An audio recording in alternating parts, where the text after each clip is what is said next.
But during this heat wave, 2 people living on Hunnell Road have died. No causes of death have been determined. We continue our team coverage with Noah Chast, who's live on Hunnell Road. Noah, what is it like out there? Well, Katie, it's still absurdly hot, but there are some cooling centers behind me. There's been volunteers dropping off water and Gatorades for a while, and then there's been homeless service providers that have been helping on Hunnell for months, but since Saturday, been providing these water bottles. The city of Bend came here this morning to provide these tents and those sprinklers that I'm feeling right now.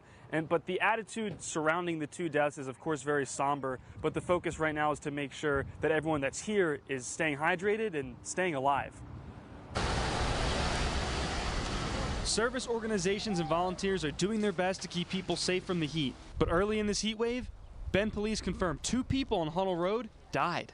The causes of death have not yet been determined. Whatever circumstances they are able to meet, they're just trying to, survive. Colleen Thomas is one of many out on Hunnell Road dishing out water, Gatorade, towels, and other tools to beat the heat. Thomas confirmed one of the 2 people moved from Emerson Avenue, a street cleared last Wednesday. And those are lives that are part of our community here, and so all of us have been impacted by that, and it's really important to remember that those circumstances shouldn't happen, and we need more options for folks. The executive director of the Helpers nonprofit, John Riggs, agrees.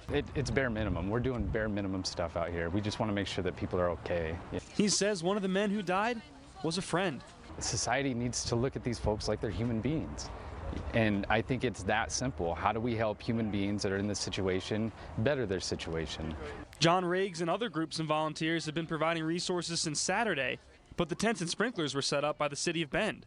Bend Assistant City Manager John Skidmore says until there's more information confirming the 2 causes of death, the city cannot make an informed comment. Riggs feels the heat is the latest obstacle to deal with, but the overall problem of homelessness is still not being addressed. If we just keep pushing it off and we allow society to hate people that are in this situation, then it's not going to better anybody. Riggs and Thomas feel there still is not enough resources to help those experiencing houselessness in Bend. They fear if the problem is not directly addressed, it's only going to get worse. And this heat wave, of course, does not help. Lee, back to you.